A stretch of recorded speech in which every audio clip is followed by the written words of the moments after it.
One Vande Mataram भैया बहनों, कल हम पढ़ रहे थे हानिकारक सूक्ष्म जीव। आज हम तालिका पढ़ेंगे मनुष्य में सूक्ष्म जीवों द्वारा होने वाले सामान्य रोग। देखो तालिका आपके पास किताब हो तो खोल के देख ले, नहीं तो वीडियो में देखें। मानव रोग, फिर रोग कारक सूक्ष्म जीव, संचार का तरीका और बचाव के उपाय। पहला है क्षय रोग, इसे अपन टीबी भी कहते हैं। जीवाणु द्वारा होती है और वायु द्वारा फैलती है, ठीक है। दूसरा है खसरा, ये वायरस द्वारा होता है, वायरस द्वारा होता है और ये वायु द्वारा फैलता है। चिकन पॉक्स, छोटी माता, वायरस द्वारा होती है और वायु और सीधे संपर्क द्वारा ये फैलती है।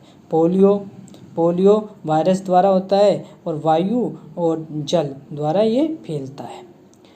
रोगी व्यक्ति को पूरी तरह से अन्य व्यक्तियों से अलग रखना, रोगी की व्यक्तिगत वस्तुओं को अलग रखना, उचित समय पर टीकाकरण कराना, ये इसके क्या है, बचाव के उपाय हैं। इसके बाद में आता है हैजा जीवाणु द्वारा आता है और जल के माध्यम या भोजन के दूषित जल या भोजन के माध्यम से फैलता है। टाइफाइड, ये भी जीवाणु द्वारा होता है और जल के माध्यम से ये फैलता है। व्यक्तिगत स्वच्छता एवं अच्छी आदतों को अपनाना चाहिए। व्यक्तिगत स्वच्छता मतलब अपने समय पर नाखून काटना, बाल काटना, स्वच्छ कपड़े पहनना, ये व्यक्तिगत स्वच्छता आ गई।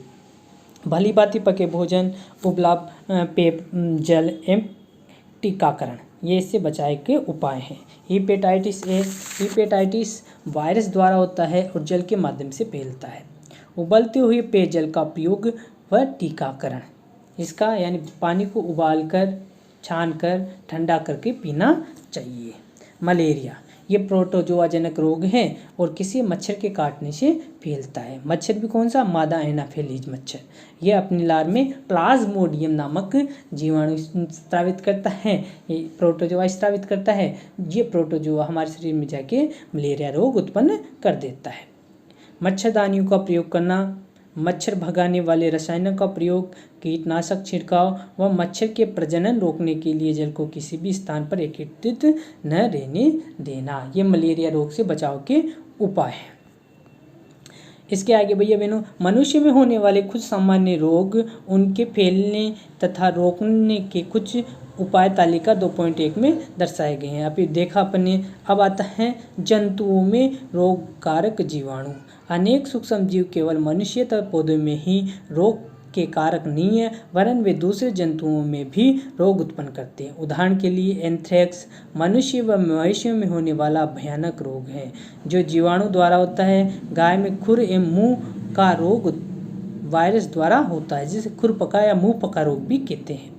पौधों में रोग उत्पन्न करने वाले सूक्ष्म जीव, अनेक सूक्ष्म जीव गेहूँ, चावल, आलू, गन्ना, संतरा, सेब इत्यादि पौधों में रोग के कारक हैं। रोग के कारक फसल को उपज में कमी आ जाती है। तालिका 2.2 में कुछ पादप रोग दर्शाए गए हैं। कुछ रसायनों का प्रयोग करके इन सूक्ष्म जीवों पर नियंत्रण पाया जा सकता है। अब सारणी दे रखी है सूक्ष्म जीवों द्वारा पौधे में होने वाले कुछ सामान्य रोग। जैसे पहला है अपना नींबू कैंकर रोग कहते हैं। नींबू कैंकर रोग, ये नींबू के पौधे में होता है।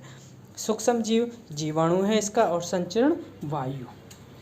गेहूं की रस्ट, ये कवक द्वारा होता है और वायु एवं बीज द्वारा फैलता है। भिंडी की पीत, ये वायरस द्वारा होता है और कीट में फैलता है। खाद्य विषाक्तन का मतलब होता है अपने भोज्य पदार्थों का विष के रूप में बदल जाना। जब कुछ दिनों तक भोजन पड़ा रहता है तो उसमें फफूंद लग जाती है, कीटाणु चले जाते हैं, विषाणु चले जाते हैं, जिसके कारण भोजन क्या हो जाता है, विष का रूप धारण कर लेता है। तो और वो जब हम खाते हैं तो उल्टी, दस्त, हमारा पेट खराब हो जाता है, वो कहलाती है खाद्य विषाक्तन। भूजों ने एक मित्र ने उसे एक पार्टी में आमंत्रित किया। वहाँ उसने अनेक प्रकार के व्यंजन खाए। घर जाने पर उसे वमन उल्टी होने लगी। उसे अस्पताल में ले जाया गया। डॉक्टर ने बताया कि ये खाद्य विषाक्तन के कारण होने वाली स्थिति है। सूक्ष्म जीवों द्वारा समदूषित भोजन करने से खाद्य विषाक्तन हो जाता है। हमारे भोजन में उत्पन्न होने वाले सूक्ष्म जीव कभी कभी विषैले पदार्थ उत्पन्न करते हैं। ये भोजन को विषाक्त मुक्त बना देते हैं, जिसके सेवन से व्यक्ति भयानक रूप से रोगी हो जाता है अथवा कभी कभी उसकी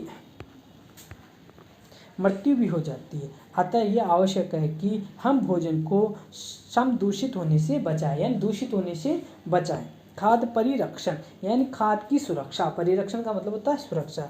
अध्याय 1 में हमने खाद्य बीजों के परिरक्षण एवं भंडारण के उपायों के विषय में पढ़ा था। हम पके हुए भोजन का घर पर परिरक्षण किस प्रकार कर सकते हैं। आप जानते हैं कि खुले एवं नम स्थान पर रखी ब्रेड पर कवक आक्रमण कर देते हैं। सूक्ष्म जीव हमारे भोजन को समदूषित कर देते हैं। समदूषित भोजन से दुर्गंध आने लगती है, इसका स्वाद भी खराब हो जाता है तथा रंग रूप में भी परिवर्तन आ जाता है। क्या भोजन का समदूषण एक रासायनिक अभिक्रिया है। पहले ने कुछ आम खरीदे, परंतु कई दिनों तक वह उन्हें नहीं खा सकी। बाद में उसने देखा कि सड़े गए हैं, परंतु वह जानती है कि उसकी दादी द्वारा बनाया गया आम का अचार काफ़ी समय तक समदूषित नहीं होता है, खराब नहीं होता है। वह भ्रमित है। आए हम खाद्य परिरक्षण के कुछ सामान्य तरीकों का अध्ययन करें, जिनका उपयोग हम अपने घरों में करते हैं। हमें इन्हें सूक्ष्म जीवों से बचाव के उपाय करना चाहिए। पहला है रासायनिक उपाय, यानी जो हमारा भोजन होता है कुछ उसमें ऐसे रासायनिक पदार्थ मिला दिए जाते हैं जो कि इन विषाणु को या सूक्ष्म जीवों को फैलने नहीं देते हैं। जैसे नमक एवं खाद्य तेल का प्रयोग सूक्ष्म जीवों की वृद्धि रोकने के लिए सामान्य रूप से किया जाता है, अतः इन्हें परिरक्षक कहते हैं। हम नमक अथवा खाद्य अम्ल का प्रयोग अचार बनाने में करते हैं, जिससे सूक्ष्म जीवों की वृद्धि नहीं होती है। सोडियम बेंजोएट एवं सोडियम मेटाबाइसल्फाइड सामान्य परिरक्षक हैं। जैम तथा स्क्वैश बनाने में इन रसायनों का उपयोग उन्हें समदूषित होने से बचाता है। नमक का परिरक्षण। सामान्य नमक का उपयोग मांस एवं मछली के परिरक्षण के लिए काफ़ी लंबे अरसे से किया जा रहा है। जीवाणु की वृद्धि रोकने के लिए मांस तथा मछली को सूखे नमक से ढक देते हैं। नमक का उपयोग आम, आंवला एवं इमली के परिरक्षण में भी किया जाता है। चीनी परिरक्षण।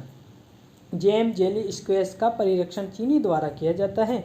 चीनी के प्रयोग से खाद्य पदार्थों की नमी में कमी आती है, जो समदूषित करने वाले जीवाणुओं की वृद्धि को नियंत्रित करता है। तेल एवं सिरके द्वारा परिरक्षण। तेल एवं सिरके का उपयोग अचार को समदूषण से बचाने के लिए किया जाता है, क्योंकि इसमें जीवाणु जीवित नहीं रह सकते। सब्जी, फल, मछली एवं मांस का परिरक्षण इस विधि द्वारा किया जाता है, यानी इन सब में तेल डालकर ढक कर रख दें अपन तो इनमें सूक्ष्म जीव उत्पन्न नहीं होते हैं। गर्म एवं ठंडा करना। आपने अपनी माँ को दूध उबाल कर रखते हुए देखा होगा। उबालने से अनेक सूक्ष्म जीव नष्ट हो जाते हैं। इस प्रकार हम अपना भोजन रेफ्रिजरेटर में रखते हैं, क्योंकि कम तापमान सूक्ष्म जीवों की वृद्धि को रोकता है। पाश्चरीकृत दूध को बिना उबाले इस्तेमाल किया जा सकता है, क्योंकि ये सूक्ष्म जीवों से मुक्त होता है। इसके लिए दूध को 70 डिग्री सेल्सियस पर 15 से 20 सेकंड के लिए गर्म करते हैं, फिर एक ठंडा कर उसका भंडारण कर लेते हैं। ऐसा करने से सूक्ष्म जीवों की वृद्धि रुक जाती है। इस क्रिया की खोज लुईस पाश्चर नामक वैज्ञानिक ने की थी, इसलिए इसे पाश्चरीकरण कहते हैं। इसे अंडरलाइन कर ले भैया बहनों, और कल भंडारण और पैकिंग के बारे में अध्ययन करेंगे।